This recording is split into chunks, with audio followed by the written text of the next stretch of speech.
Bu Sinta. Oke, sudah bisa share screen juga. Silakan dimulai ya, Pak. Oke, Oke, thank you Bu Sinta. Selamat malam sama-sama. teman-teman semua. Kita berjumpa lagi di training ethical hacking kita gitu ya. Semoga masih pada semangat semua gitu ya meskipun ada yang kayak Mas Tommy ya katanya ada isu production. Ya kalau ada isu production udah susah sih ya, ada ngebul tuh kepala tuh biasanya.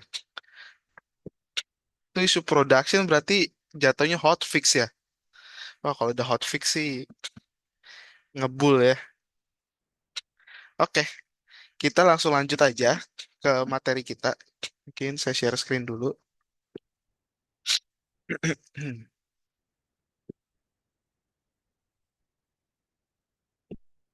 Oke, oke. Kita masuk ke chapter 8 atau materi ke-8 kita. Hampir sudah hampir setengah materi ya yang kita jalanin. Minggu depan kita udah mulai masuk ke materi 9, materi 10 gitu ya. Ntar lagi apa namanya? Sampai ke materi akhirnya udah hampir setengah. Semoga semuanya tetap semangat karena seperti yang sempat apa ya yang sempat disampaikan ya, untuk dari total keseluruhan kelas nanti akan ada kesempatan untuk bisa mendapatkan C ya, atau Certified Ethical Hacking, Certified Ethical Hacker ya. Oke, tanpa lama-lama lagi gitu ya. Chapter 8 kita akan bahas tentang Secure Wireless Soho Network. Soho itu apa gitu ya. Nanti kita akan bahas, dan juga implementasi secure access teknologinya gitu ya. Karena memang eh, ini yang mungkin perlu sedikit banyak di apa namanya disampaikan ya di masyarakat umum, terutama di Indonesia, karena eh, di Indonesia sendiri UMKM itu lagi cukup berkembang dengan pesat ya sepertinya ya. Oke, kita masuk ke chapter 8, Secure Wireless Soho Network dan implementasi Secure Access teknologinya. Jadi, kalau ada yang belum tahu, Soho itu apa? Soho itu Small Office Home Office ya, atau eh, ya bisa dibilang kayak perusahaan atau industri rumahan lah gitu ya. Dan biasanya kalau misalnya Soho itu eh, karyawannya atau orang yang in charge di situ masuknya ya sekitar 1 sampai 10 pekerja ya, 1 sampai 10 orang eh, yang ada di situ gitu. Oh ya, ini belum di record ya? Sudah. Oh sudah ya? Maaf Pak, udah Pak? Udah ya, oke. Takutnya belum ke Udah. record. Sip sip, thank you. Ya Pak, siap. Siap Bapak, sama-sama. Oke, lanjut. Jadi ya, Soho itu kan small office home office, jadi bisa dibilang ya lebih ke arah UMKM ya gitu. Dan pekerjaannya kurang lebih 1 sampai 10 orang. Jadi kita nggak, ya karena apa namanya, karena sifatnya masih kecil gitu ya. Jadi memang nggak banyak budget atau mungkin nggak banyak fasilitas yang bisa kita pakai gitu ya. Dan bahkan untuk eh, apa namanya, untuk kantor aja mungkin eh, harus ini ya, untuk untuk apa namanya, untuk kantor aja mungkin harus pakai ruangan di rumah gitu ya, atau mungkin kalau misalkan seandainya sewa pun kita nggak bisa sewa yang besar gitu ya, cuma bisa ya mungkin petakan gitu ya untuk kantornya gitu. Tapi meskipun bisnis atau lingkup perusahaannya masih kecil, eh, saya yakin zaman sekarang internet, data digital dan semua yang bersifat digital itu sesuatu hal yang pasti perlu ya. Em, Misalkan kita baru bikin bisnis Ketika kita baru bikin bisnis, pasti kita butuh internet buat cari ide, gitu ya. Kita butuh internet untuk digital marketing. Zaman sekarang kalau punya bisnis, punya usaha, tapi nggak ada marketing secara digitalnya susah gitu. Eh, apa namanya? Susah untuk dikenal masyarakat gitu ya. Makanya kan ada perusahaan-perusahaan kecil kayak agensi gitu ya. Kalau bisa orang bilang agensi itu nama apa ya? Nama bidang untuk apa namanya? Untuk sejenis konsultan mungkin ya, konsultan tapi di bidang pemasaran atau marketing digital gitu ya, di bidangnya agensi. Nah, eh, sebuah kantor atau bisnis atau apapun itu yang meskipun kecil, tapi selama dia menggunakan internet, data digital dan lain-lain, ya masih bisa rentan terhadap serangan gitu. Nah, kayak kalau kita bicara Soho gitu ya, bahkan semua nama-nama terkenal ini gitu, atau perusahaan-perusahaan yang kita tahu sekarang sudah sangat besar, semua berawal dari Soho. Apple, Apple itu Steve Wozniak ya kalau nggak salah. Risetnya kan kebanyakan di garasi. Google startnya dari garasi. Amazon startnya dari garasi. Bahkan sekelas Disney gitu ya, semuanya juga startnya dari apa? Dari lingkup yang sangat kecil gitu. Jadi sebetulnya memang kalau untuk bangun bisnis eh, nggak banyak ini ya, harusnya nggak banyak alasan, harusnya nggak jadi banyak alasan atau nggak jadi banyak eh, excuse gitu untuk menjalankan sebuah bisnis seharusnya ya, kecuali modal dan lain-lain. Memang nggak mudah lah gitu untuk menjalankan bisnis.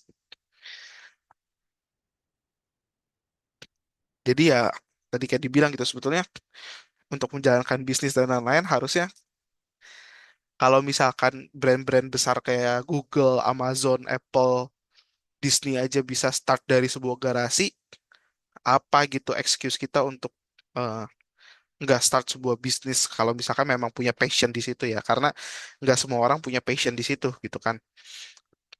Nah ini sini ada jokes gitu ya yang tadi bilang gitu, semua company besar aja awalnya dari garasi gitu. Excuse kita apa? Ya cuman yang namanya orang ya, kadang ada aja yang ngeyel gitu kan. Terus ada yang ngomong, ya saya nggak punya garasi gitu kan. Ya secara harfiah kan bukan begitu ya gitu kan. Maksudnya eh, untuk menciptakan sebuah perusahaan, untuk menciptakan sebuah brand, nggak perlu sampai kita harus ada di gedung tinggi atau yang gimana. Di rumah-rumah pun bisa gitu. Bahkan sekarang kayaknya banyak ya beberapa perusahaan-perusahaan yang dia sistemnya nggak sewa rumah, dia nggak sewa kantor yang besar gitu, tapi dia sewanya rumah gitu. Dia sewanya rumah, terus dari rumah itu biasanya direnov lagi ya, dibuat beberapa ruangan atau mungkin ada beberapa divisi yang kerjanya di ruang tamu. Jadi ruang tamunya dimodif jadi open space gitu kan. Jadi sebetulnya kalau kita mau start bisnis memang sebetulnya nggak harus eh, dari sesuatu hal yang besar gitu ya. Ya meskipun saya nggak pernah bikin bisnis, tapi kalau misalkan ngelihat dari background perusahaan besar kayak gini ya, sebuah bisnis biasanya pasti berawal dari Soho gitu kan, dari hal kecil dulu. Nah, sebuah hal simple yang bisa kita terapkan di small office atau home office atau kantor-kantor kecil, biasanya karena zaman sekarang internet udah jadi kebutuhan ya, udah jadi kebutuhan utama, jadi kebutuhan primer. Salah satu hal simple yang bisa dilakukan adalah kita menggunakan internet gitu dari sebuah internet provider yang akhirnya disambungkan ke access point atau ke router kayak biasa ya jatuhnya, dan terhubung nanti ya ke device-device karyawan, mau itu laptop, komputer, handphone, iPad, tablet gitu. Pokoknya apapun itu gadget yang membutuhkan internet ya, ini hal simpel yang bisa diterapkan. Tapi ya, apapun itu semua yang terhubung dengan internet pasti ini ya, pasti ada ancaman secara digitalnya. Nggak usah kita ngomongin yang ada di small office ya. Misalkan kantor itu punya website. Ya semua website kantor kan pasti akan terhubung secara publik dong, karena itu kan jadi bahan marketing. Kalau misalkan hal itu aja nggak dijaga ya, itu akan terimpact ke bisnis gitu. Bayangin, misalkan ada sebuah UMKM lagi naik daun, websitenya dijebol atau diretas, di face gitu. Nanti kan jadinya nama baik mereka yang lagi naik ini malah jadi turun gitu. Cuman gara-gara websitenya kehack gitu. Dan ini hal tersimpel yang bisa diterapkan oleh sebuah SOHO atau small office home office, yaitu implementasi internet ya. Implementasi sebuah internet, yang namanya internet pasti butuh akses point atau router yang di mana nanti akses point atau router ini nanti terhubung ke setiap device.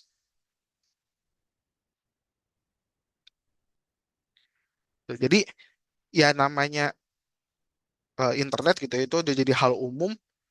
Ya koneksi internet yang paling umum saat ini bentuknya kan sekarang wireless ya, karena banyak device yang udah mulai terhubung ke internet secara wireless.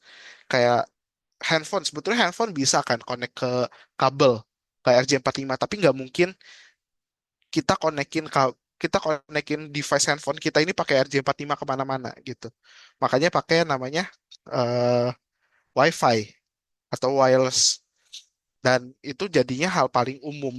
Jangankan sorry, jangankan bicara apa namanya, jangankan bicara kantor-kantor kecil, bahkan kantor-kantor yang sudah besar pun untuk menghubungkan internet ke setiap end usernya pasti pakai wireless karena lebih fleksibel, lebih enak gitu ya. Nah, tantangannya Soho ini apa sih gitu ya? Selain eh, apa? Selain tempat yang kecil atau apa gitu ya. Salah satu tantangan Soho ya pasti budget terbatas.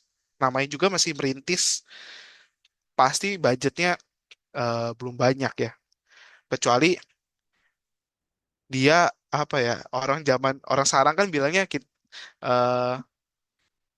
kita tuh perintis ya, bukan pewaris gitu. Kecuali orang kayak orang pewaris atau yang mungkin mungkin punya privilege, yang orang tuanya mungkin sudah punya apa namanya, sudah punya privilege, sudah punya akses yang lebih gitu ya. Mungkin bisa punya budget yang lebih gede daripada eh, pelaku usaha atau pemula usaha yang lainnya gitu. Sehingga budget bisa jadi salah satu pertimbangan lain dalam membangun bisnis mereka gitu ya, dan juga membangun apa namanya, infrastruktur digital mereka gitu. Sehingga ya untuk mengamankan aset digital mereka dengan menggunakan produk security mungkin agak sulit ya. Karena produk security kita tahu ya harganya kan mahal-mahal gitu. Ada yang ratusan juta, ada yang miliaran, eh, ada yang kita udah mau beli produknya tapi harganya di-disclose. Jadi kita harus tanya ke salesnya gitu. Ada ada hubungan B2B lainnya, karena nggak semua alat-alat security gitu ya, eh, model bisnisnya B2C, nggak semuanya bisnis to customer, biasanya bisnis to bisnis gitu. Eh, ada beberapa hal yang harus di ini lagi lah gitu. Nah, tapi karena wireless atau WiFi ini kan jadi salah satu hal yang cukup banyak dipakai dan jadi salah satu hal yang paling utama dipakai ya. Jadi hal utama, langkah utama atau best practice paling murah yang bisa kita pakai yaitu mengamankan jaringan internet dengan jenis protokol yang tepat untuk WiFi yang kita pakai gitu. Itu bisa jadi salah satu langkah yang eh, cukup mudah gitu untuk mengamankan jaringan atau mengamankan eh, apa namanya, untuk mengamankan si apa, internet kita gitu ya, wireless wireless teknologi kita gitu. Nah, kalau kita bicara soal enkripsi atau perlindungan WiFi di apa namanya di sebuah WiFi gitu ya, di sebuah perangkat wireless, kita pasti pernah dengar ada namanya WEP dan WPA. WEP itu Wired Equivalent Privacy. Wired Equivalent Privacy atau WEP ini salah satu, bukan salah satu ya, ini protokol wireless pertama yang dipakai oleh sebuah WiFi. Enkripsinya cuma 64 sampai 128 bit, which is bisa dilakukan brute forcing atau mungkin dilakukan pertasan lebih cepat dan lebih mudah karena eh, lengthnya atau panjang enkripsinya nggak begitu panjang. Jadi ketika dilakukan serangan bisa agak lebih mudah gitu. Tapi masalahnya penggunaan WEP itu sekarang udah nggak disaranin. Meskipun mungkin di beberapa router dia masih ada settingan WEP dan WPA ya. Tapi WEP itu udah nggak disaranin untuk dipakai karena satu udah terlalu obsolete, udah terlalu tua. Dan ini jadi salah satu yang paling mudah diretas. Dan sampai sekarang pun WEP sudah nggak ada perkembangannya lagi gitu. Makanya WEP ini jadi protokol wireless yang tidak disarankan untuk dipakai meskipun settingannya masih ada. Nah, WEP ini ada pengembangannya lagi. Namanya WPA atau Wi-Fi Protected Access. Nah, si WPA ini pengembangan dan menggantikan si WEP itu tadi gitu. Eh, dan WPA ini yang jadi paling banyak dipakai sampai sekarang. Dan WPA sampai sekarang masih terus berevolusi. Dari WPA versi 1, WPA 2 sampai akhirnya paling baru kemarin 2018 ya kalau nggak salah itu WPA 3 gitu. Jadi dalam hal sederhananya kita bisa eh, nge-secure atau kita bisa mengamankan jaringan wireless kita dengan memilih protokol enkripsi yang tepat untuk password WiFi kita gitu. Nah, kayak tadi kan kita udah tahu ya kalau protokolnya ada dua, WEP dan WPA. Kita mungkin nggak usah terlalu banyak bicara soal WEP itu kayak gimana, karena WEP untuk saya pribadi mending nggak usah dipakai gitu. Ada opsi WPA, kita loncat aja ke WPA ya. Jadi di WPA itu ada tiga generasi untuk saat ini. Ada WPA, WPA 2 dan WPA 3. Kalau untuk WPA 1 itu generasi pertama yang ngegantiin si WEP itu tadi. Jadi ketika WEP ini sudah dianggap eh, terlalu rentan gitu ya, sudah terlalu beresiko, akhirnya WEP digantikan oleh si WPA, di take out gitu ya, digantiin.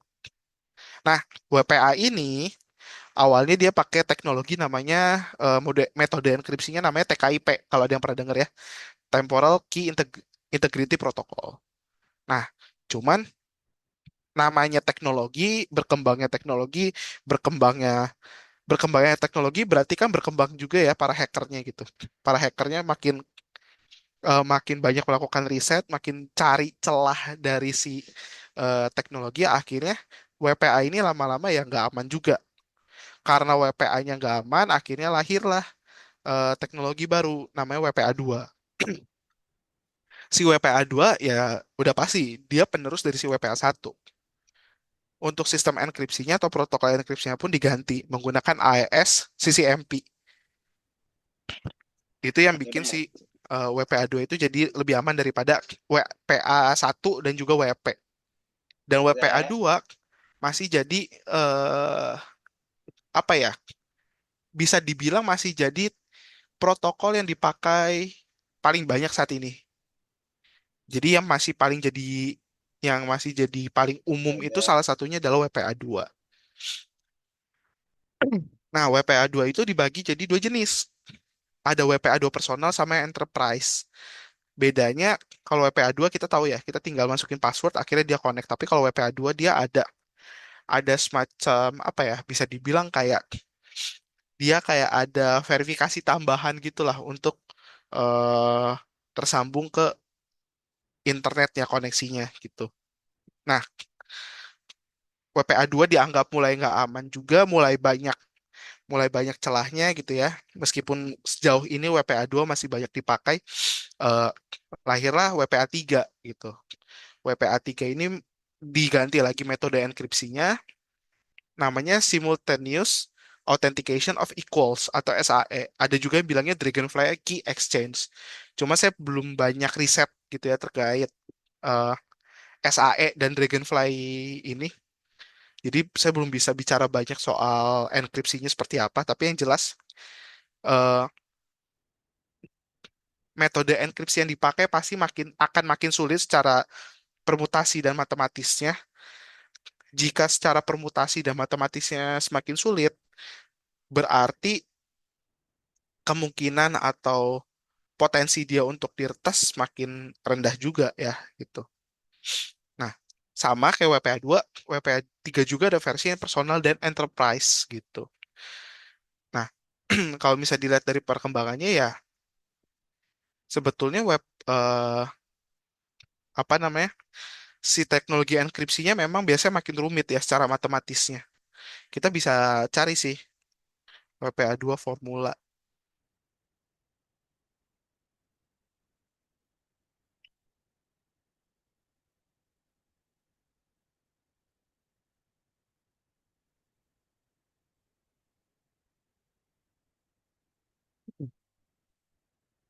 Biasanya ada rumusnya nih.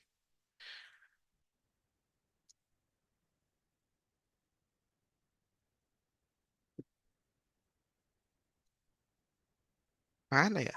Biasanya ada sih rumusnya gitu WPA 2 bentuknya kayak apa. Yang pasti, nah kurang lebih kayak gini lah gitu. Ini kan bentuk permutasi secara ini ya, secara komputernya gitu. Eh Ya proses-proses ini di setiap itu akan semakin ini ya, akan semakin rumit gitu dari generasi ke generasi tergantung apa yang dia pakai gitu.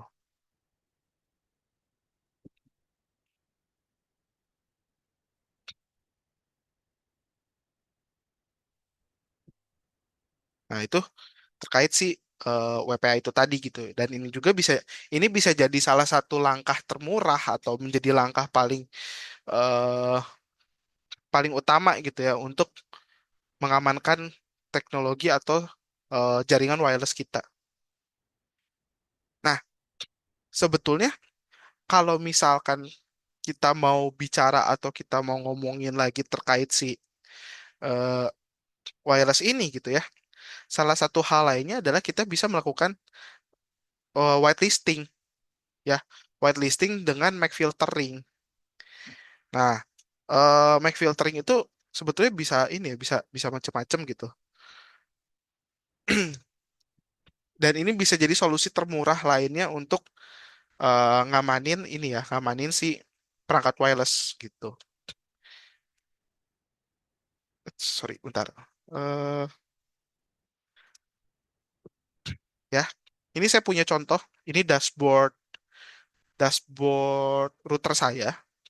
Kebetulan di sini saya pakai router sejuta umat, TP-Link TLWR 840N. Kalau misalnya yang main di network pasti tahu lah ya, ini wireless apa WiFi salah satu router kentang lah gitu ya, salah satu WiFi kentang.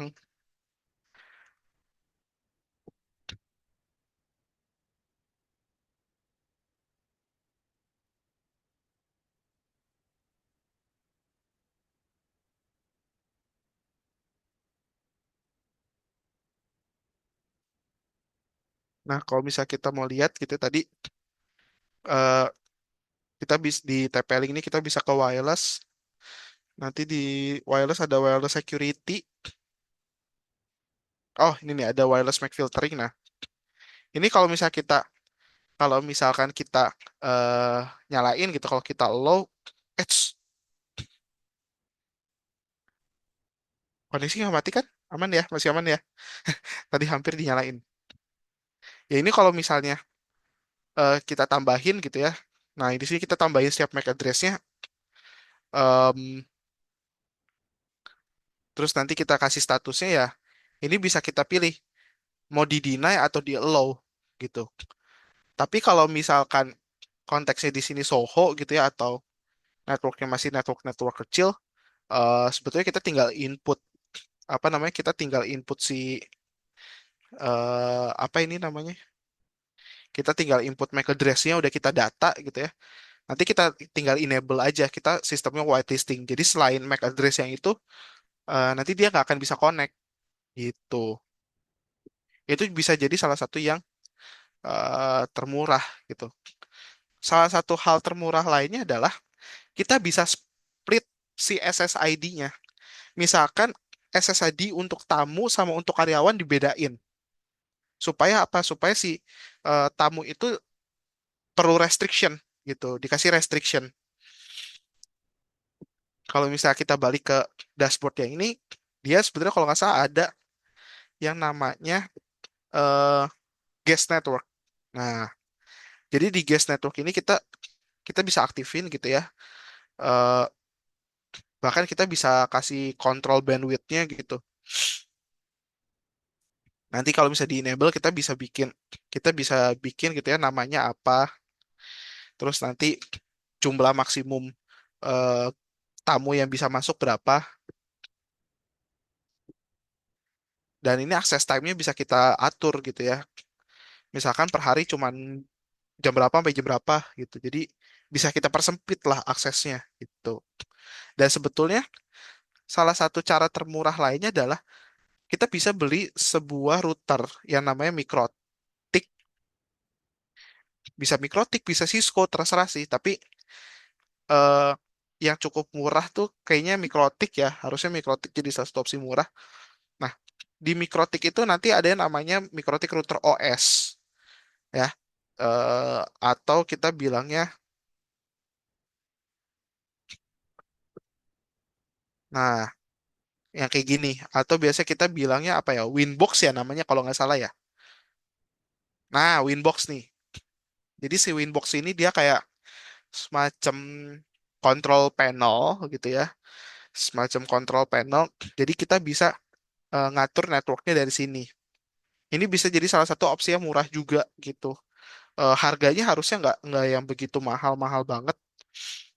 Kayaknya under 5 juta udah bisa dapetin mikrotik ya.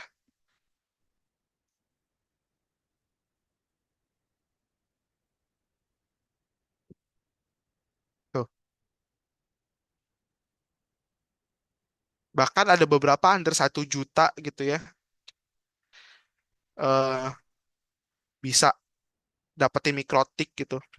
Dan mikrotik ini bisa jadi salah satu opsi yang cukup murah untuk melakukan pengamanan kayak tadi gitu ya. Bahkan di mikrotik aja kita bisa bikin yang namanya landing page gitu atau dia bentuknya kayak gini.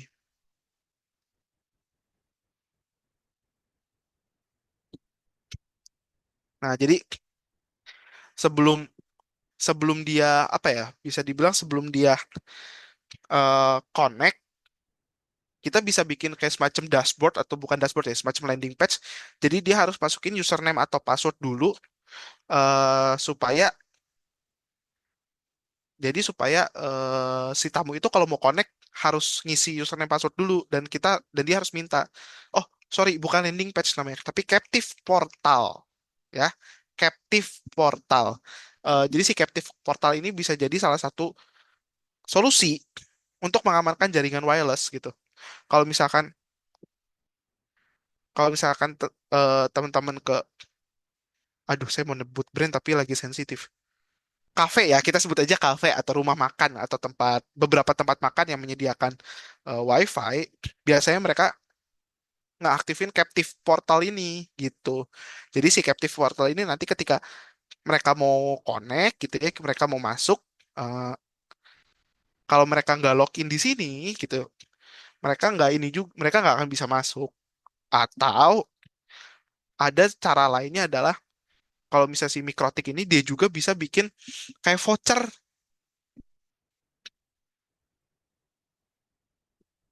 tuh.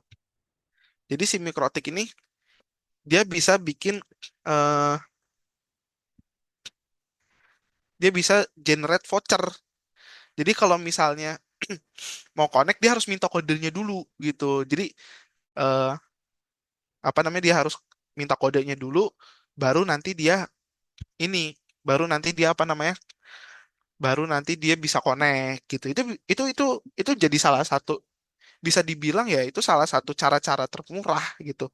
Karena ini tadi dengan budget under 1 juta aja kita bisa dapetin router yang bisa kita customize kayak gini gitu.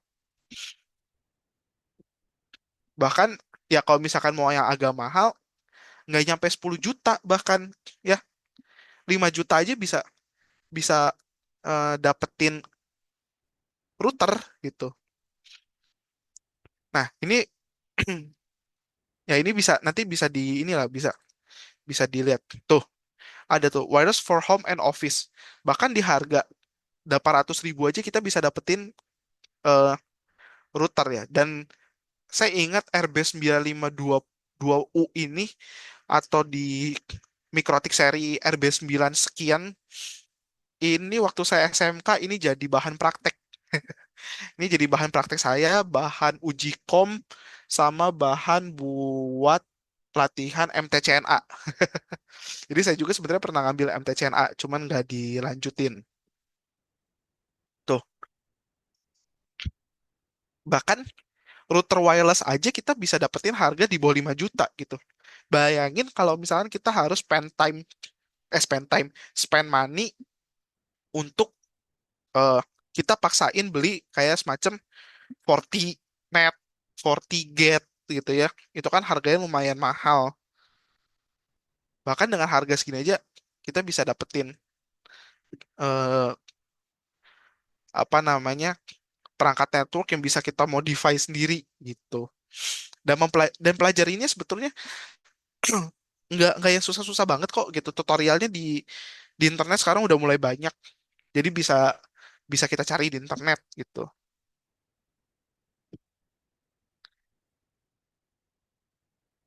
WPA 3 bukannya ada di WiFi 6 ke atas. Yap, WPA 3 sekarang adanya di device-device terbaru. Jadi kalau misalnya masih pakai device lama, ya udah nggak apa-apa pakai WPA 2 dulu aja nggak masih nggak masalah kok gitu. Yang penting nggak WPA 1 atau WEP banget gitu. WPA 2 masih oke lah gitu.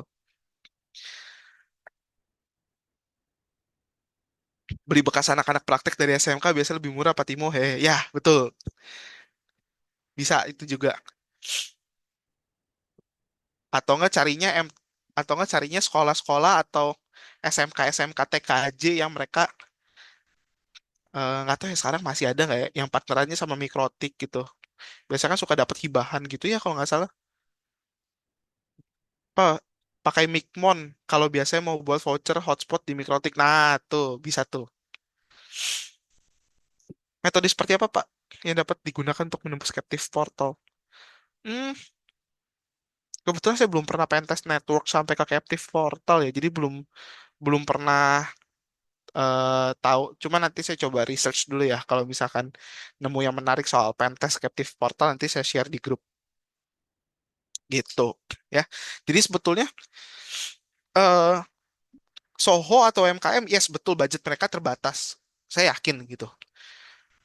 Dan pasti mereka akan spend uangnya atau bakar duitnya pasti akan ke bisnis ya dan ke marketing untuk naikin dulu value perusahaannya. Kalau misalkan mereka harus dihantam atau harus dihajar sama hal-hal kayak gini gitu, ya duitnya habis gitu. Mereka nggak akan bisa jalanin sampai ke marketing bisnis. Duitnya udah habis duluan buat beli perangkat gitu. Kasian. Nah, kalau misalkan ada budget lebih, bisa beli perangkat security dengan harga yang masih terjangkau atau dengan harga-harga budget, ya masih lebih oke lah gitu. Maksudnya daripada daripada kita nggak pakai sama sekali gitu. Eh, Kalau misalkan nanti udah ada budget lebih, ya bisa tuh ya bertahap upgrade ke yang lebih baik, yang lebih bagus, lebih modern, lebih mutakhir gitu ya. Nih kayak misalkan untuk router firewall under 10 juta pun masih bisa dapat gitu. eh Apa pfSense gitu. Bahkan di harga di bawah 20 juta pun masih bisa dapat gitu. firewall sekitar 17 jutaan.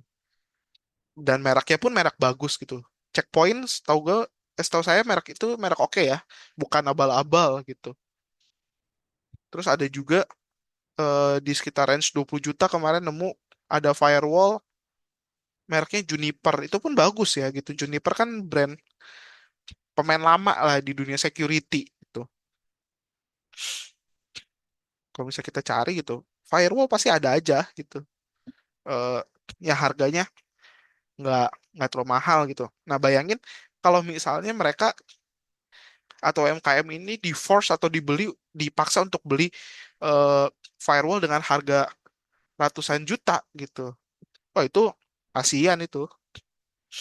Ada firewall namanya Yamaha Pak. Ah serius?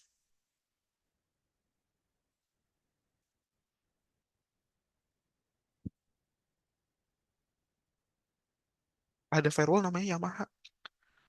Nggak serius? Oh iya dong. Oh iya dong. Saya baru denger loh. Ada firewall merek Yamaha. Ini banyak yang pakai kah Pak di industri? Saya baru jujur saya baru tahu.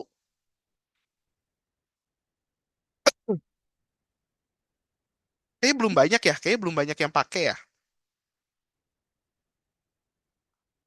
Oh iya dong, di Jepang sana Yamaha udah mulai masuk ke network ya. Waktu itu pernah ada yang present Pak, jadi tahu. Dari Yamaha Indonesianya kah? Hmm. Soalnya setahu saya kalau Yamaha kalau nggak motor, alat musik. Baru denger nih Yamaha main ke firewall. Mikrotik WAP mesti rajin update firmware juga. Beberapa tahun lalu pernah heboh rilisan vulnerability firmware Mikrotik yang udah lawas. Yes. Cuman ya itu namanya budget terbatas, pasti ada hal-hal lain yang harus dikorbanin juga gitu. Kalau misalkan udah dapet harga murah, pengen yang tinggal pakai terus canggih, rasanya pakai ratusan juta ya gimana gitu ya. Dapat murah ya kita mau mau mau maksa apa gitu kan. Jadi kadang ya itu harus cek-cek juga tuh harus rajin diupdate, rajin cek berita gitu ya. Karena ya dapat barang murah, masa nuntut banyak gitu kan. Oh, nice info nih. Pak siapa? Pak Hairul Anwar. Baru tahu loh kalau ada firewall merek Yamaha. Selama ini taunya Yamaha kalau nggak motor, moge gitu kan. Piano. Oke, menarik, menarik, menarik. Ya, jadi balik lagi ke tadi ya, kasihan gitu kalau misalnya mereka harus beli perangkat security yang harganya ratusan juta kayak gini gitu. Mereka juga pasti akan mikir, daripada gua ratusan juta buat beli kayak gini, mending lebarin bisnis, mending bakar duit banyakin ke marketing, majuin perusahaannya gitu. Bayangin ketika mereka baru bisnis, baru jalan, terus tiba-tiba, oh kita harus ada alokasi nih apa 500 juta buat perangkat security. Oh, bangkrut. Yang ada bangkrut dong, gitu kan. CEO-nya pasti marah-marah gitu.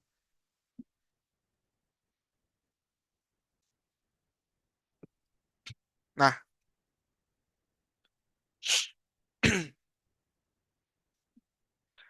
nah itu kalau misal apa ya? Itu kalau misal kita bicara soal ini ya, kalau kita bicara soal perangkat. Mungkin kalau misalnya soal perangkat ya nanti itu rekan-rekan atau teman-teman di sini yang mau mulai Soho atau mulai bisnis gitu ya. Itu ya itu bisa jadi benchmark lah ya gitu. Tapi kalau misalkan perusahaan-perusahaan gede mungkin udah nggak lihat harga kali ya, tinggal cari mana yang cocok. Biasanya kalau misalkan budgetnya emang deres gitu. Kalau misalkan budgetnya deres ya banyak ya pilihannya. Mau yang paling basic ada 40, mau yang bagus ada Palo Alto gitu ya.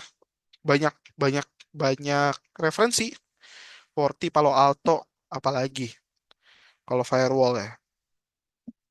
Banyak ya, banyak banget gitu yang bisa jadi pilihan. Nah, tapi selain solusi-solusi kayak beli perangkat yang murah atau kita securein wifi-nya, kita pilih enkripsi yang bagus, kita menghindari enkripsi WEP, kita menghindari WPA, kita pakai minimal WPA 2, kita pakai ini, pakai itu, blablabla. Pertanyaannya adalah, apakah perangkat yang kita pakai juga sudah mendapatkan treatment yang tepat? Ya, misalkan apa? Misalkan di kantor, kantornya small office gitu ya. Ya udah, routernya taruh aja deh di meja gitu. Atau routernya taruh aja lah di mana. Itu kan banyak orang lalu lalang, ada tamu datang, ada apa lagi, ada ini, ada itu. Terus routernya bisa dijangkau sama orang. Kalau misalkan ternyata si tamunya bawa apa? Bawa kabelan sendiri, bawa bawa laptop. Ya dia kan bisa nyolok semau dia dong. Jadi ya perangkat jaringan juga perlu treatment yang tepat. Perangkat jaringan kayak gini perlu ditempatkan di tempat yang dimana orang-orang lain itu nggak bisa langsung interaksi, nggak mudah disentuh langsung, selain sama teknisi atau orang yang berkepentingan. Makanya eh, hal-hal kayak ini bisa diatasi ini gimana? Satu, taruh di tempat yang sulit dijangkau oleh karyawan biasa. Misalkan apa? Misalkan ditaruh di langit-langit, ya. WiFi atau router atau perangkat network itu kan banyak yang bisa ditaruh di ini ya, bisa ditaruh di atas apa namanya? Bisa ditaruh di atas langit-langit gitu. Kita cari aja namanya WiFi sailing mount,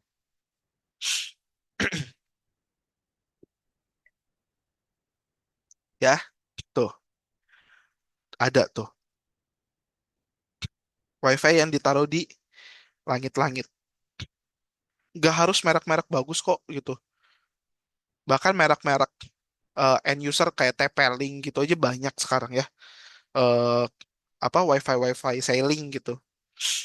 Nah, ini salah satu brand atau salah satu, saya nggak tahu ya apakah ini pemain lama atau pendatang baru gitu. Tapi saya baru dengar merek ini 2-3 bulan yang lalu dan banyak orang yang cukup merekomendasikan brand ini juga gitu. Tuh. Jadi di sini ada ininya gitu ya, ada mounting buat di langit-langitnya gitu. Bagus. Jadi nggak banyak, satu orang jadi eh, nggak banyak yang sentuh gitu ya, cuman orang-orang tertentu aja yang bisa sentuh atau orang-orang tertentu aja yang bisa ngejangkau si routernya. Yang kedua ya secara secara distribusi jaringannya bisa jadi lebih baik gitu karena dia ditaruh di atas, si wirelessnya ditaruh di atas, jadi nyebarnya kan jadi lebih bagus gitu kan. Kalau misalnya ditaruhnya di meja atau di mana kan biasanya pasti banyak halangan ya, tembok kah atau apa gitu. Jadinya distribusi jaringannya jadi kurang oke gitu. Tuh, banyak kok harga-harga di bawah 1 juta yang bahkan kita udah bisa dapetin eh, apa namanya wireless atau wifi yang bisa ditaruh di sailing gitu ya, di langit-langit. Tuh, bahkan ada yang under 500 ribu pun udah ada gitu. Dan kalau kita mau baca spek di atas kertasnya, saya yakin pasti oke juga nih. Ini contoh ya, eh, harga under 1 juta. Nah, ini udah dual band. Bisa 2,4 sama 5. Kalau misalkan pengen range-nya luas, bisa di 2,4. Kalau jaringannya pengen di apa nggak terlalu luas, sempit gitu ya, lebih oke di 5 gitu. 5, 5G emang nggak merata bisa luas kayak 2.4G ya. Nah, bahkan di tipe jaringannya BGN dan bahkan udah sampai ke AC gitu. Di harga under 1 juta bisa dapat AC, kayaknya udah oke ya zaman sekarang. Meskipun ada AX, apalagi ya, banyak ya. Sampai bingung sekarang saya sama baca spek itu tuh AX, AC, A apalagi gitu.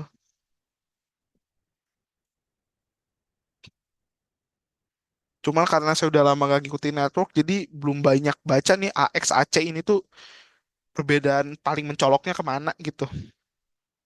Tuh ini TP-Link di harga 2 jutaan udah bisa dapat AX, tipe AX. AX nih kayaknya salah satu yang oke juga gitu.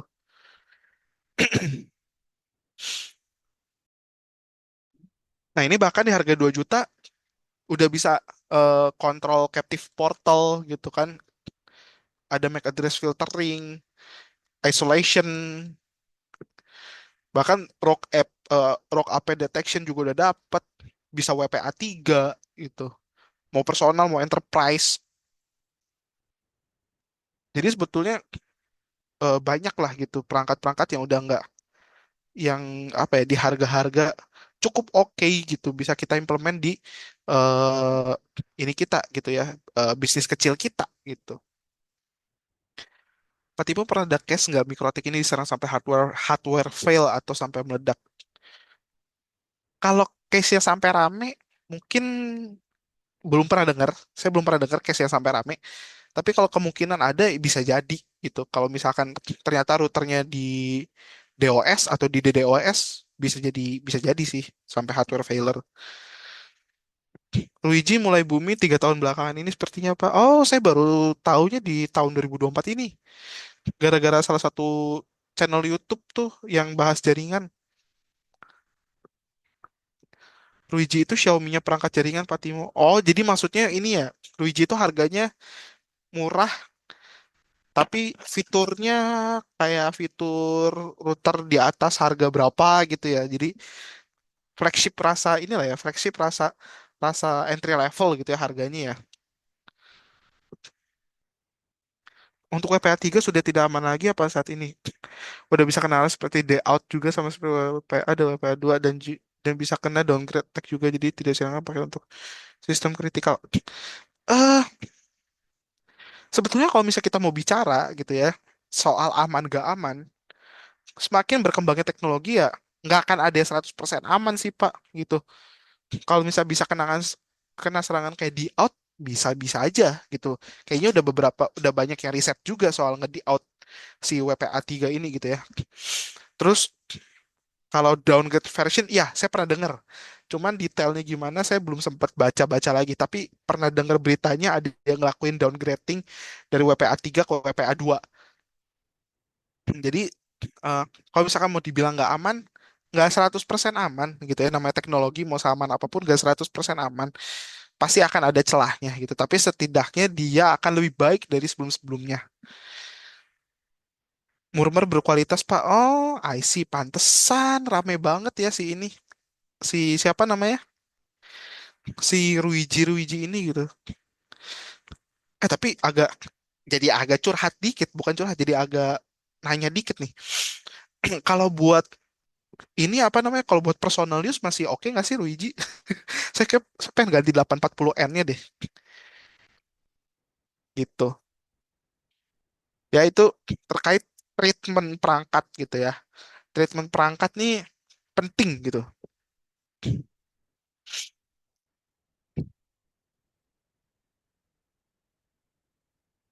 Oke, sebetulnya di sini sebenarnya saya udah nyiapin satu slide, tapi kayaknya hilang nih slide-nya. Nah, jadi sebetulnya salah satu treatment lain yang bisa di apa ya, yang bisa diterapkan di Soho itu jangan sampai ada ini ya, jangan sampai ada kabelan yang menggantung.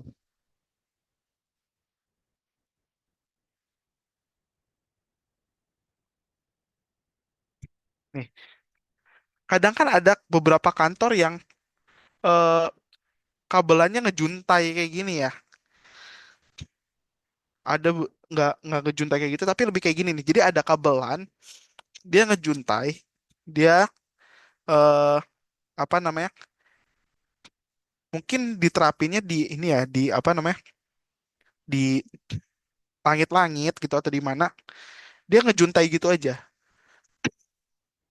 Nah, Kabelan-kabelan yang nggak rapih kayak gini, yang ngejuntai kemana-mana, yang dia bisa diakses secara bebas, ini perlu jadi ini juga perlu jadi concern gitu. Ini perlu jadi perhatian juga nih, kabelan-kabelan yang tidak mendapatkan treatment yang tepat gitu, nggak dapat treatment yang bagus. Kayak misalnya ada kabelan, eh misal kayak gini, kita mau install, awalnya niatnya mungkin mau instalasi kayak gini, tapi karena ketunda, dibiarin aja gitu, kabelannya bisa diakses sama orang. Kalau misalkan kayak gitu, eh tamu atau orang-orang yang lewat gitu ya, nih kayak gini-gini, ya orang-orang jadi bisa ini, orang-orang jadi bisa akses gitu. Ya, nih yang kayak gini-gini gitu, yang gak rapih kayak gini, ini orang-orang tuh jadi bisa akses eh secara bebas gitu.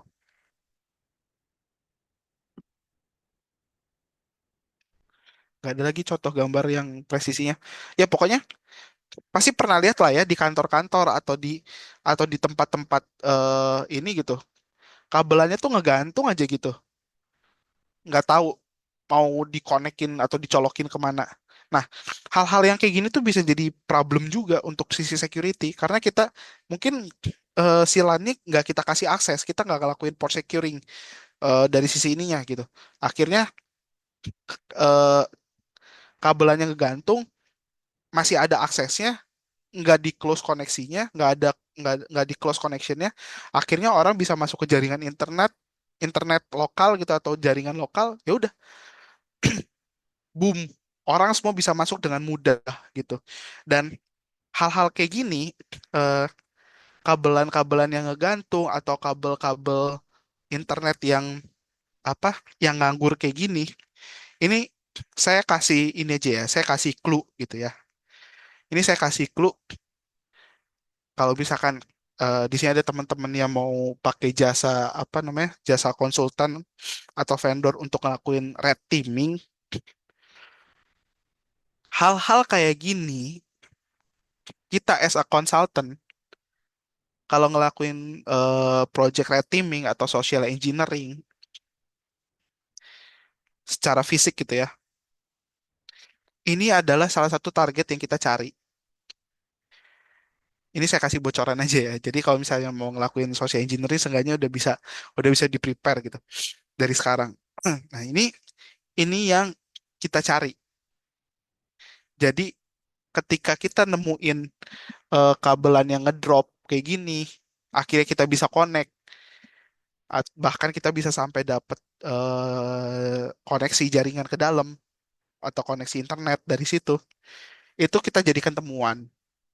Jadi make sure the office is clean from the cable gitu. Pastiin kantor tuh semuanya aman, bersih dari kabel.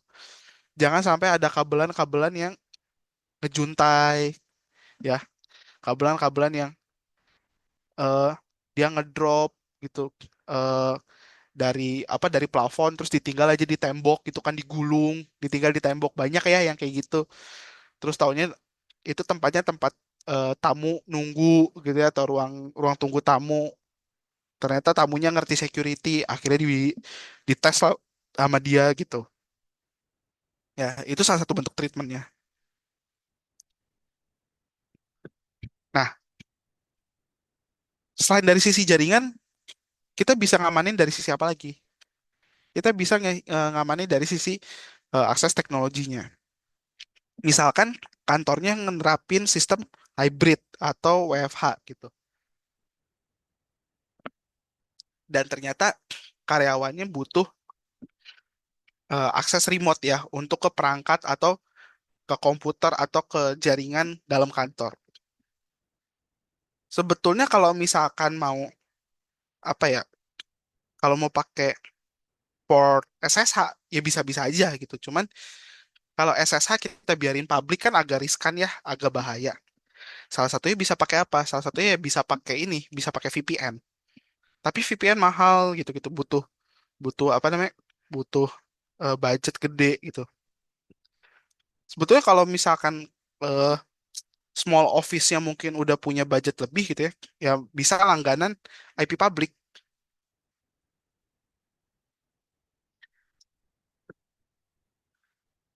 ya. Mereka bisa langganan IP public, nanti dari IP public ini mereka bisa pasang VPN. Salah satu VPN yang cukup banyak dipakai dan opsinya mungkin bisa dibilang agak bersahabat lah ya gitu daripada kita pakai VPN kayak Forti, kayak Palo Alto, terus kayak apa lagi ya VPN ya selain Forti sama Palo Alto. Saya familiarnya sama dua itu doang. Sopos, terus ada apa lagi? VPN apa lagi ya? Selain tiga itu. Banyak ya, pokoknya banyak ya. Itu kan lumayan mahal ya, lumayan mahal. Eh, Gimana caranya? Ya bisa kita coba pakai OpenVPN. Setahu saya OpenVPN harganya nggak yang begitu mahal banget ya dibanding enterprise lainnya kayak tadi gitu, Forti, Palo Alto, Sophos, ya gitu-gitu. OpenVPN masih bisa jadi opsi yang cukup murah. Nah, kalau misalkan dia nggak punya ini gitu, misalkan dia nggak punya apa namanya, eh dia nggak punya apa namanya, nggak punya IP public gitu. Eh, tapi mau orang bisa akses jaringan internal atau mau akses salah satu komputer di jaringan internal. Gimana caranya? Bisa pakai Tailscale. Tailscale sistemnya ya kayak VPN. Jadi dia butuh satu eh apa ya, satu komputer. Nah, si satu komputer itu tuh nanti dia jadi gerbangnya. Jadi kita nanti install VPN di komputer itu, install si Tailscale ini di komputer itu.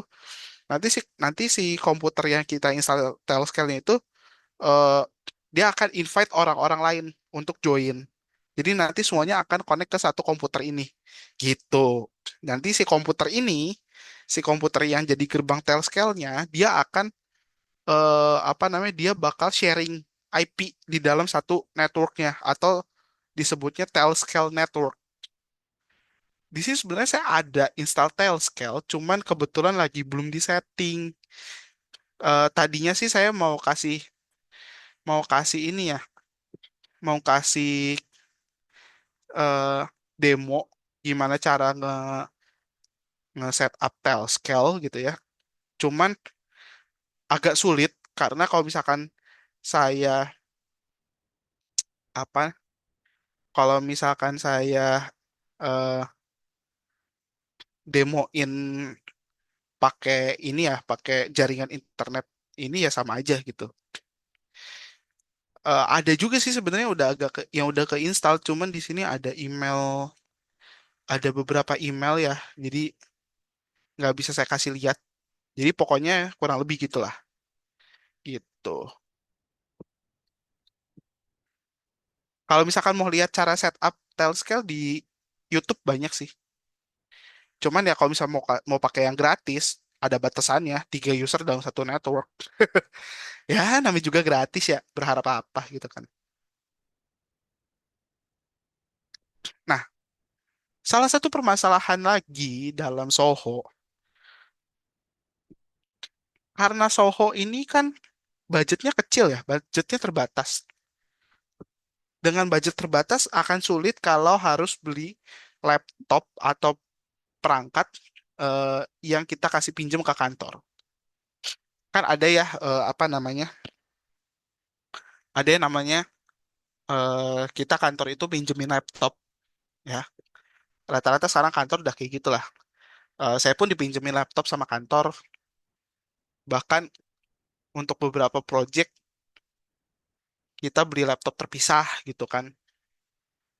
Eh, Kantor lama saya juga beli laptop lagi gitu kan untuk pekerjaan kantor. Jadi memang dipisah lah ya gitu supaya nggak bercampur sama data pribadi. Meskipun kadang kita naruh data pribadi juga di laptop ya, tapi seenggaknya nggak terlalu banyak.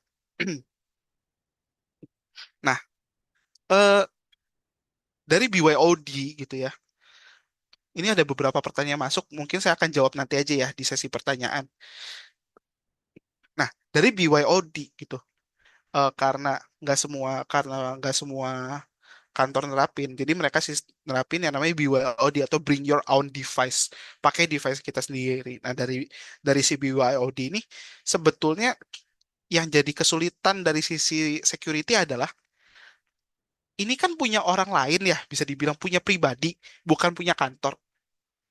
Jadi si kantor itu kan akan sulit untuk bisa memantau gitu. Kalau misalnya eh,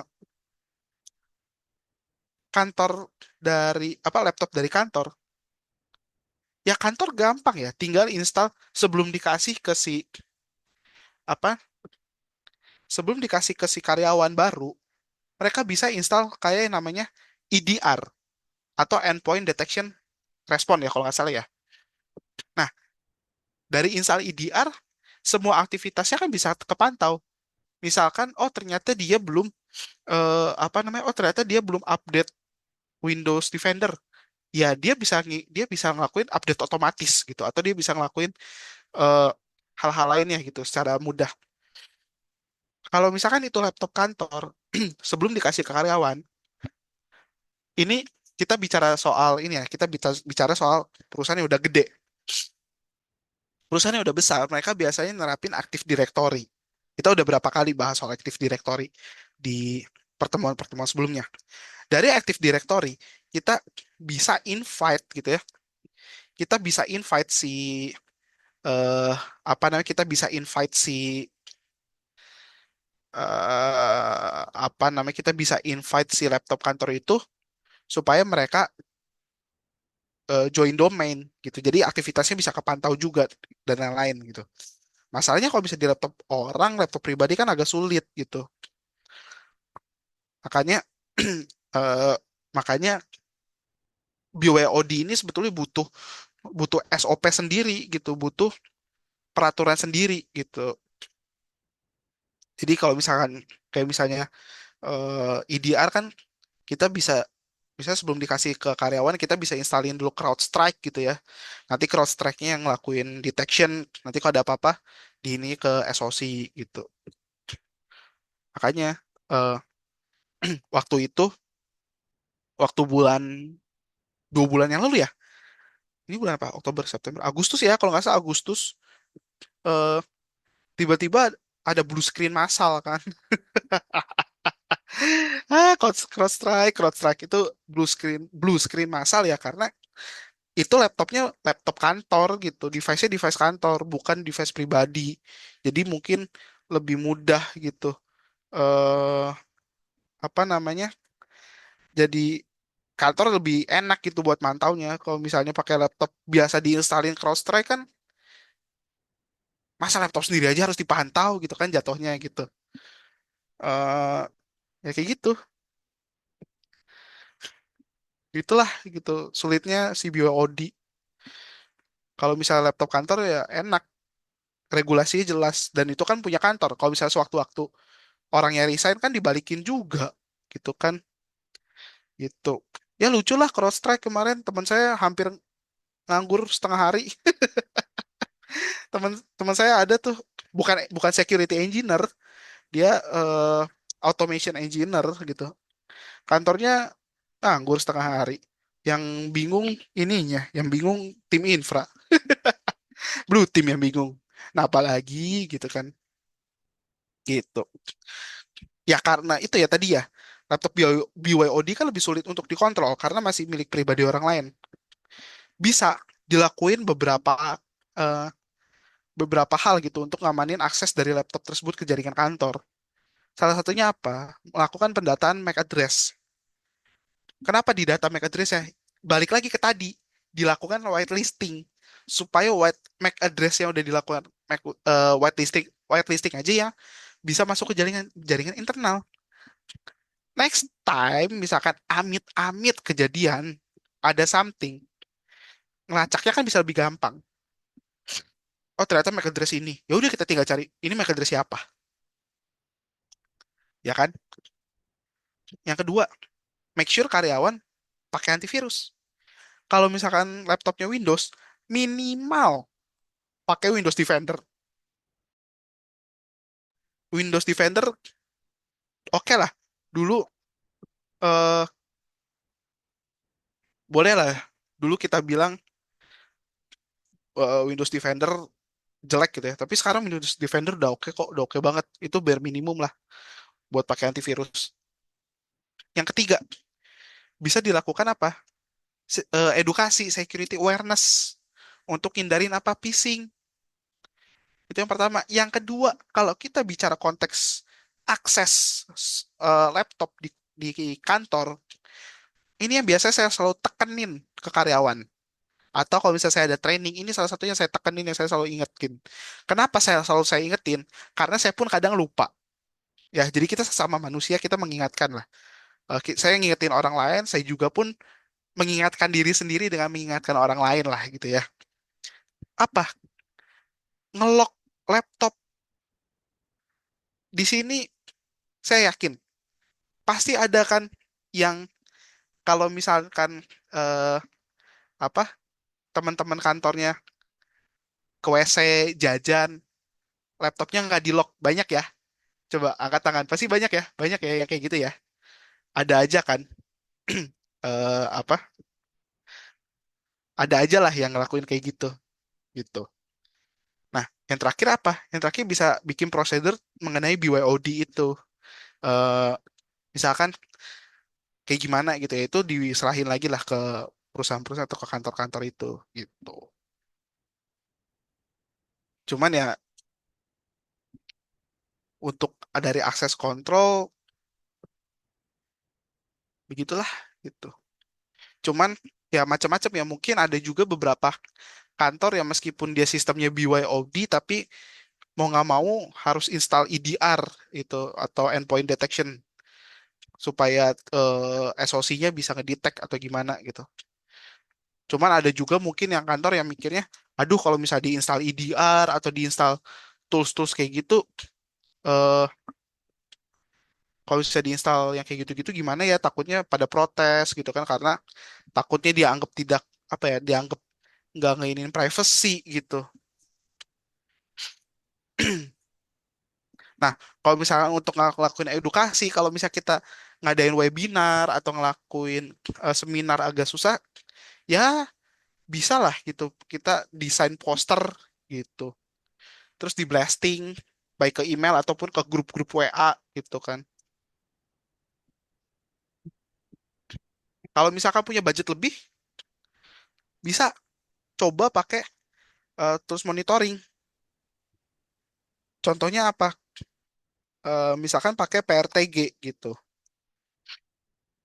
PRTG gratis sih kalau nggak salah dia ada yang gratisnya. Tapi meskipun gratis ya tetap ada limitasi gitu kan. Dan yang harganya paling kecil gitu ya mungkin cocok untuk Soho gitu. Harganya 2.149. Eh Bisa sampai 50 device. 50 device berarti coba kita hitung-hitung. USD to IDR. USD to IDR. Ih, naik gede lagi. Kemarin perasaan masih 5.100. Eh, kapan naiknya?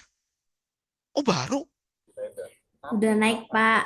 Makanya Oh, udah kita naik. deg-degan ini kalau misalnya CH-nya harganya USD kan atau yang Wah, lainnya. Ya. pantesan. Ini saya deg-degan juga nih mau retake exam USD Iya, naik. Aduh. betul. Bisa nggak jadi exam ini kalau jadi 17.000. Oh, jadi tujuh Semangat belas ribu banget. saya juga nggak jadi retake ini, Bu. Saya mau Semangat ya. saya mau retake OSCP jadi nambah budget lagi nih. Wah, Mantap, mantap. wah ini kagetnya beneran loh. Saya juga kaget, Pak. Ini soalnya tanggal 2 tuh belum tinggi, tanggal 1, tanggal 30 tuh rendahnya. Iya, Nah, kan saya tiap hari ngeliat ini, Pak. Terus habis itu naik. iya sama. Ah, dalam seminggu langsung. Aduh, kok jadi ikutan Lumayan. pusing ya? Kemarin tuh soalnya saya waktu apa? Waktu survei-survei harga PRTG ini masih belum segini nih. Terus kemarin, wah, wah, kaget juga. Oke, lanjut dulu. 2.149 per tahun. 2.149. Berarti kan ada sekitar 33 juta ya setahun. Kita buletin lah jadi 35 juta gitu ya. 35 juta dalam setahun bagi 12. Berarti kan dalam sebulan kita subscription sekitar 3 juta gitu. Ya, mungkin untuk beberapa Soho masih oke lah gitu. Kalau misalkan butuh upgrade sampai yang 100 device 3.899. 3.899. Ya kita buletin lah 63 juta gitu ya. 63 juta bagi 12. Sekitar 5 jutaan gitu. Masih masih under 10 juta lah gitu untuk implementasi tools monitoring gitu. Ya, mungkin kalau kita bicara Soho kurang lebih kayak gitu. eh Mungkin karena nggak banyak yang bisa saya implement atau saya demoin di sini kayak kemarin-kemarin gitu ya. Jadi kita coba langsung ke pertanyaan aja kali ya. Kita coba cek dari kolom chat dulu. Aduh, dolar naik lagi ya. Aduh, mau retake sertifikasi juga saya.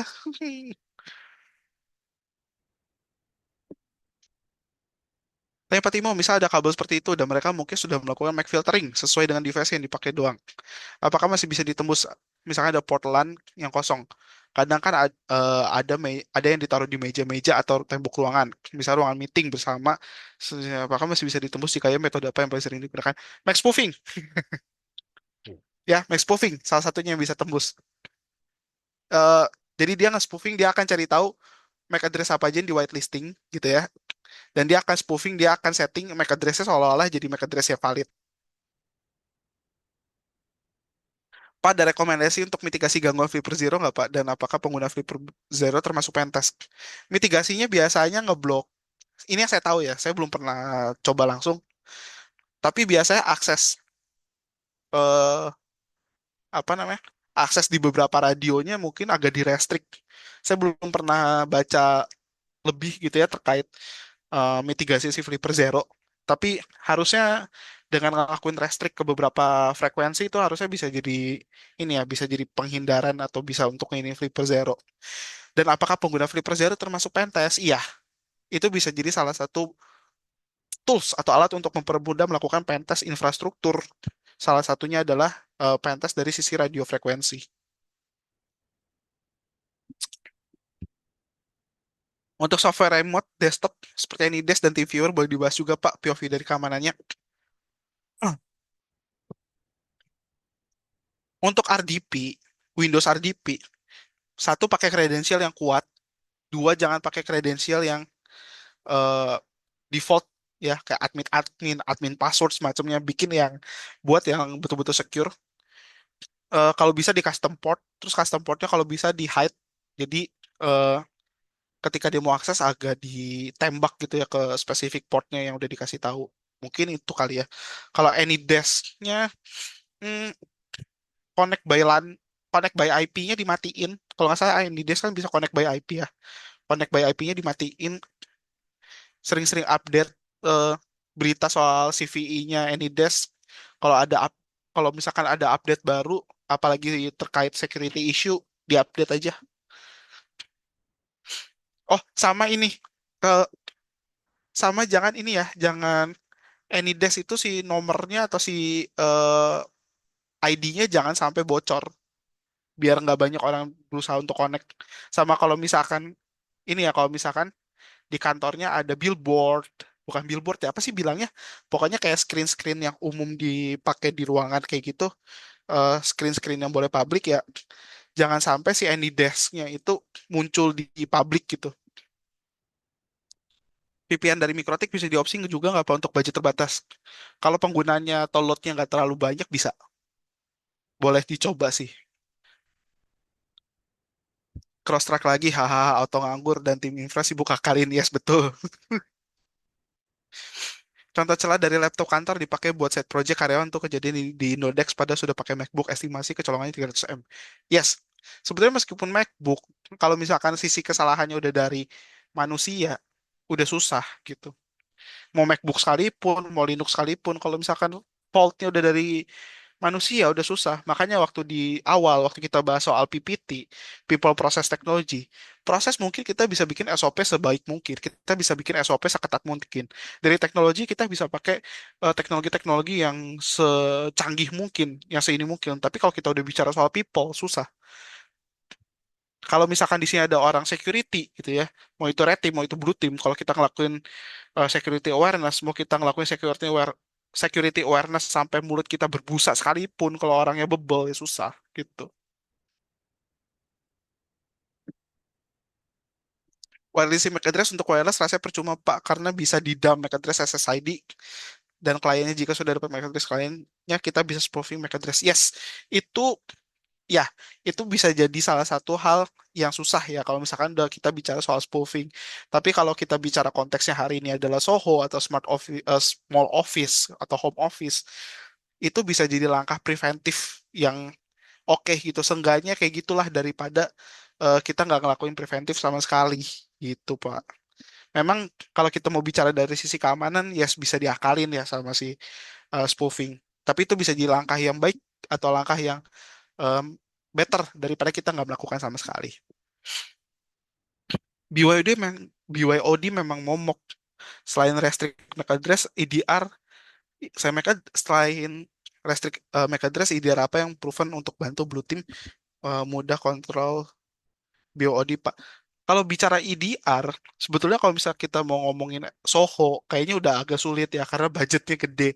Eh, kalau EDR yang proven, saya mungkin nggak bisa banyak rekomendasi karena saya kurang paham sama, bukan kurang paham ya, saya kurang ngulik soal tools-tools Blue Team yang gacor gitu atau yang bagus. Eh, kalau mau kontrol BYOD, tools yang proven ya oke. Salah satunya sih CrowdStrike sebetulnya. CrowdStrike oke, Kaspersky, saya Kaspersky nggak tahu sih ya bagus. Maksudnya proven dalam artian di sini memang bagus banget atau enggak gitu. Tapi kalau bicara EDR yang paling banyak saya tahu, paling kalau nggak CrowdStrike, Forti, Palo Alto ada nggak ya? Lupa. EDR brand. Sentinel One itu kalau nggak salah oke juga. Microsoft Defender oke. Sophos, Sophos oke juga. Forti EDR ya itu masih oke. FireEye harusnya oke. Tapi kalau misalnya kita udah bicara soal, kalau kita udah bicara soal apa namanya? Kalau kita udah bicara soal eh, tools-tools kayak tadi ya, itu memang budgetnya pasti gede sih. Karyawan kalau dapat email dari IT biasanya nggak dibaca langsung masuk spam, Pak. Pengalaman ya kayaknya ya. Pengalaman banget nih kayaknya. Oktober, Pak. Oh iya. Eh, Oktober, Pak. Oh, ini yang USD tadi ya.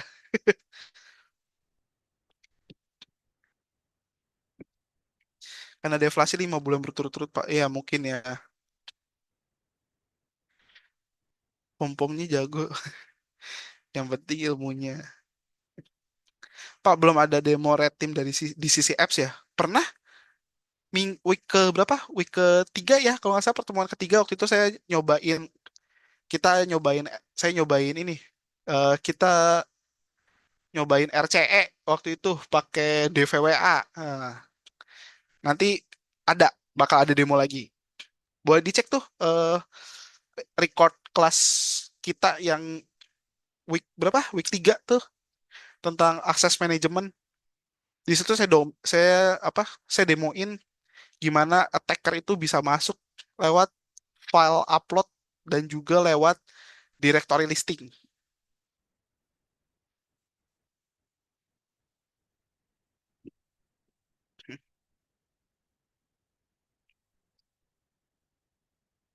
Pak, kalau Evil Twin atau MOTM yang Bapak bilang kemarin itu bisa dipakai pas pentest nggak? Evil Twin itu salah satu metode yang di pentest dalam jaringan. Kita bisa cek juga tuh. Izin Pak, ada rekomendasi tidak network map untuk akses WiFi yang aman eh, untuk suatu kantor pelayanan pemerintahan. Hmm,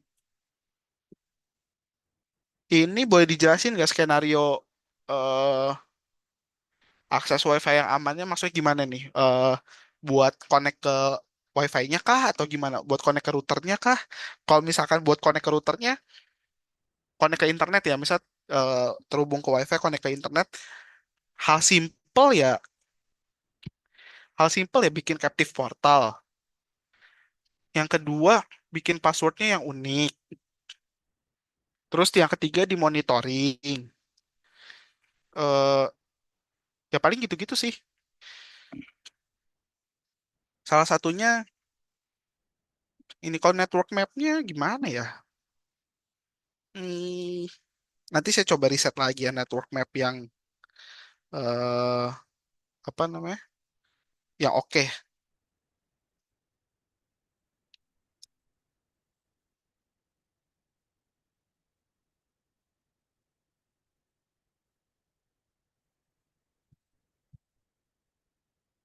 Network map tuh kalau nggak salah yang ini nggak sih buat ngecek apa namanya? Buat ngecek instalasi gitu. Frekuensinya warnanya hijau kah merah yang gitu-gitu bukan sih? Kalau misalnya yang dimaksudnya itu, nah saya kurang paham juga sih kalau untuk instalasi kayak gitu. Izin Pak, apa yang perlu diperhatikan saat memilih alat monitoring jaringan seperti PRTG untuk lingkungan Soho?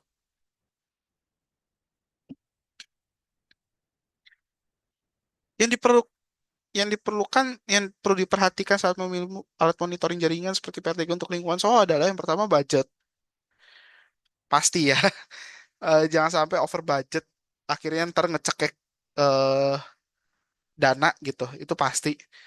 Itu yang pertama. Yang kedua, perhatiin ada berapa endpoint atau ada berapa eh, apa sih mereka biasa bilangnya bukan target ya.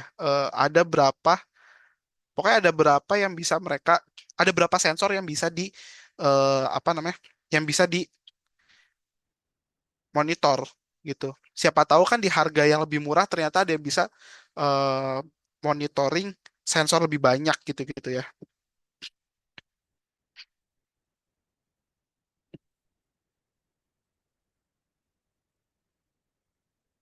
EDR pakai Microsoft Intune oke juga Pak. Oh iya, Microsoft sekarang udah mulai banyak main di Blue Team.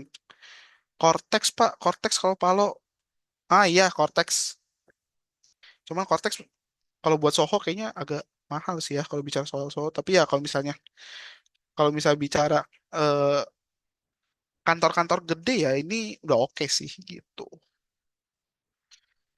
Ya sebenarnya kalau misalnya kita mau ngomongin soal Soho, yang sulit itu di ininya sih. Yang sulit itu di apa namanya? Di budget. Budgetnya emang yang jadi permasalahan Soho sebetulnya. Gitu. Ada yang masih mau bertanya kan? Mungkin satu pertanyaan lagi atau ada yang mau sharing-sharing soal persohoan dan soal perbudgetan. Karena kan salah satu struggle-nya Soho itu salah satunya adalah budget. Ada yang mau bertanya lagi? Mungkin satu pertanyaan. Mau pertanyaan agak OOT juga nggak apa-apa. Sambil saya catat dulu nih yang aktif di kelas ini hari ini.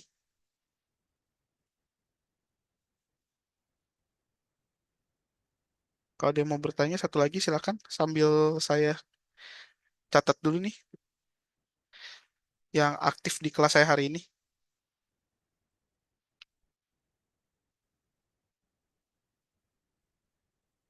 Banyak nih hari ini yang aktif.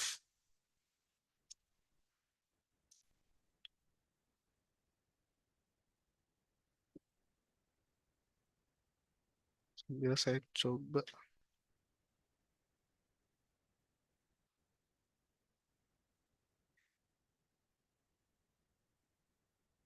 Ini saya izin sambil catat ya teman-teman yang aktif nih hari ini nih.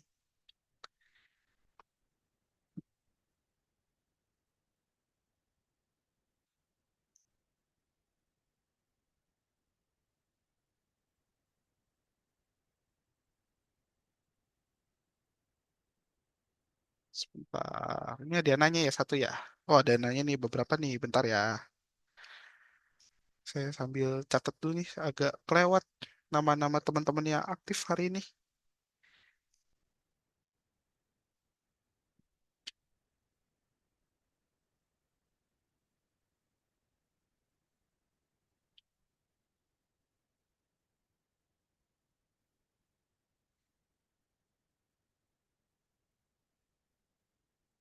Wazu nggak disinggung, Pak. Kan ada fitur XDR juga itu. Belum nyobain sih. Iya. Oh, ada ya. Wazu XDR-nya. Kalau iya ya, kalau nggak salah ada ya. Soalnya kalau tools Blue Team saya agak jarang, bukan jarang ya. Saya nggak banyak ngulik sih memang karena base-nya bukan di Blue Team ya. Jadi yang kayak gitu-gitu agak kurang kurang ngulik gitu. Tapi XDR-nya Wazu oke nggak, Pak? Soalnya kan Wazu open source tuh. Kalau misal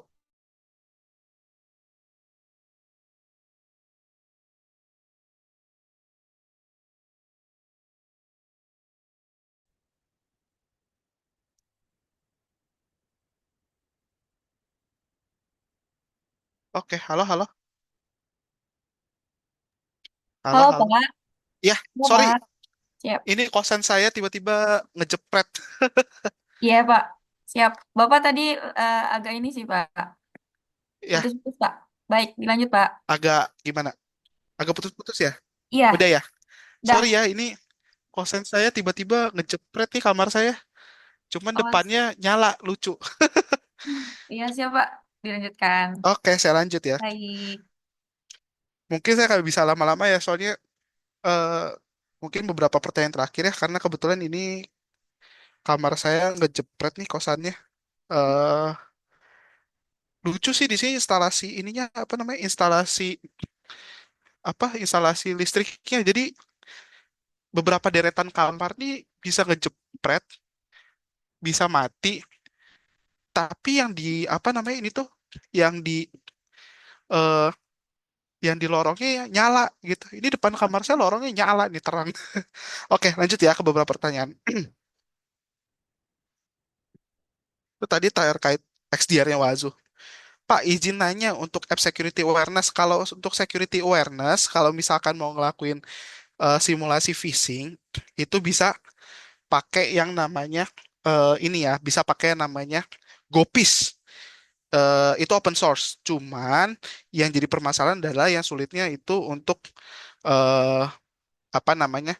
Yang jadi kesulitan untuk Gopis itu salah satunya adalah setupnya ya, karena butuh server dan juga butuh IP public dan juga butuh domain. Agak sulit memang. Kalau misalkan mau untuk ngelakuin security awareness bisa kasih webinar aja atau kasih kelas kayak gini gitu. Tapi eh, scope-nya memang nggak terlalu banyak gitu. Nah, eh, untuk apps sih sebetulnya bisa itu. Cuman karena instalasi dan lainnya agak sulit ya kalau untuk security awareness, saran saya sih bisa ini ya, bisa apa namanya? Bisa minta tolong vendor atau konsultan. Biasanya kalau udah berhubungan sama red teaming atau social engineering atau security awareness. Tapi salah satu hal simpelnya yang bisa kita kasih saran adalah satu bikin kelas kayak gini dari tim IT atau dibuat poster terus di blasting. Izin Pak, gimana VPN seperti OpenVPN atau Telscan dapat mengalami serangan anytime dan langkah-langkah apa yang diperlukan untuk mencegah serangan semacam itu di lingkungan Soho? Eh, Kalau untuk VPN gitu ya, kayak OpenVPN atau Telscan, malah seharusnya secara secara konsep VPN itu harusnya jadi salah satu yang eh, apa namanya menjadi salah satu yang mencegah ya dalam serangan MITM gitu. Tapi kalau untuk mencegah serangan MITM di lingkungan Soho atau small office home office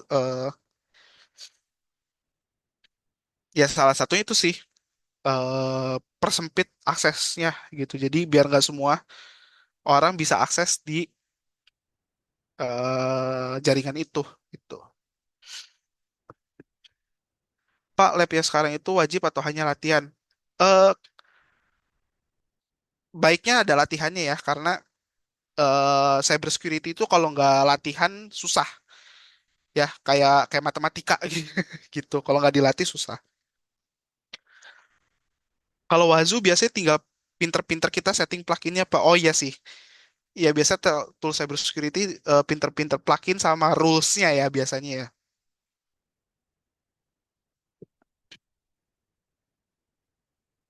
EDR versus XDR kan berbeda fungsi apa? Lebih baik keduanya atau pakai salah satu? Kalau menurut saya kayaknya better pakai dua-duanya sih Pak.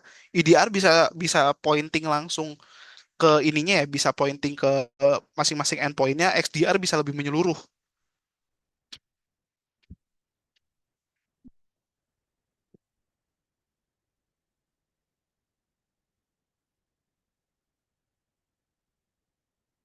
gitu.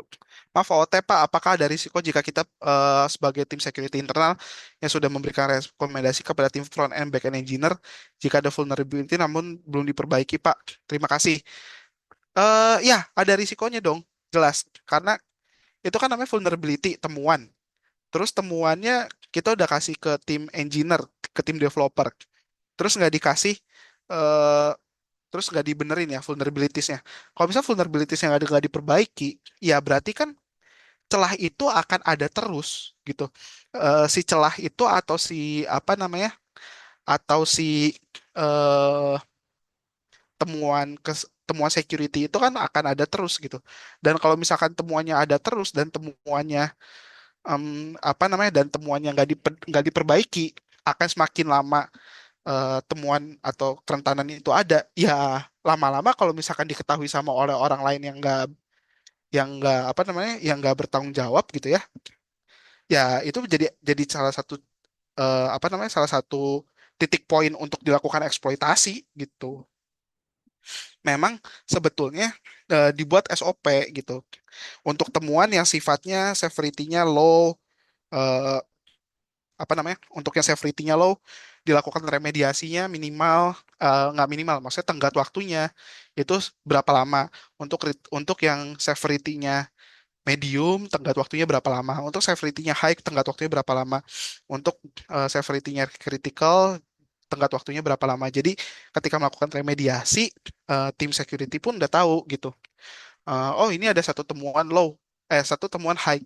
Misalkan dalam waktu perbaikannya 5 hari, let's say. Ternyata udah lebih dari 5 hari kok nggak ada perbaikan. Itu tim security bisa langsung apa namanya? Kita tim security bisa langsung follow up ke tim developer. Kita bisa minta pertanggungjawaban. Kita bisa nanya, ini ada satu temuan high, kok udah lebih dari 5 hari nggak diperbaiki? Permasalahannya apa? Gitu. Jadi kalau misalnya nggak diperbaiki, eh, apa namanya? Ada risiko nggak? Ada. Dari tim security internal pasti ada risikonya. Kalau misalkan terjadi sesuatu, ntar yang pasti ditanya duluan kita. Ini ada temuan nggak lu follow up? Nah, pasti digituin kan. Kok bisa nggak dibenerin? Nggak dipantau remediasinya, apanya, bla bla blanya gitu. Jadi kita jadi sebagai tim security internal pun perlu concern ke arah sana gitu ya. Bikin time window-nya, bikin SOP-nya, dan juga bikin apa namanya, bikin pantauannya lah gitu. Karena kalau misalnya mau dibilang, kalau misalnya kita udah mau ngomong soal vulnerability dan tidak diperbaiki, apakah ada risikonya ke tim security internal? Jawabannya pasti ada.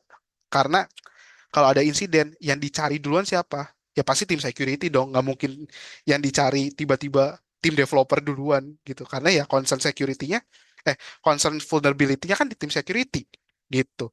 Meskipun iya, yes, yang perbaiki pasti tim developer gitu. Tapi yang punya tanggung jawab penuh ke arah sana, ya pasti tentu saja tim security gitu. Jadi eh, kita sebagai tim security gitu ya, baik itu internal eksternal, kita selain memberikan rekomendasi, kita harus pantau juga kapan ini dilakukan perbaikan gitu. Bahkan kita di vendor pun kadang kalau misalkan nggak ada perbaikan, sama sama project management atau sama tim terkait pasti akan di follow up gitu ke end usernya.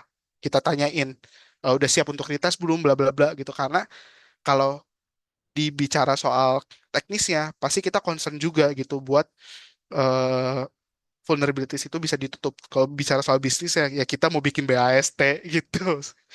Biasanya sih lebih gitu. Jadi ya, mau tim insecurity internal eksternal, kalau vulnerabilities nggak diperbaiki, apakah ada risiko? Pasti gitu. Oke, mungkin untuk hari ini kayak gitu aja. Nanti kita ketemu lagi di minggu depan. Eh, Selamat hari Jumat. Besok udah weekend. Selamat liburan. Selamat istirahat. Yang mau nge-lab bisa nge-lab tuh waktunya panjang seharian. Eh, Thank you untuk hari ini. Happy weekend. Saya serahkan lagi ke Bu Sinta. Oke, terima kasih Pak Timothy, terima kasih rekan-rekan semuanya. Ini sudah di-share oleh Mbak Alika nih ya. Ini Mas Suro, kenapa Mas Suro? Semangat ya. Oke, Mas Suro kan benar namanya ya.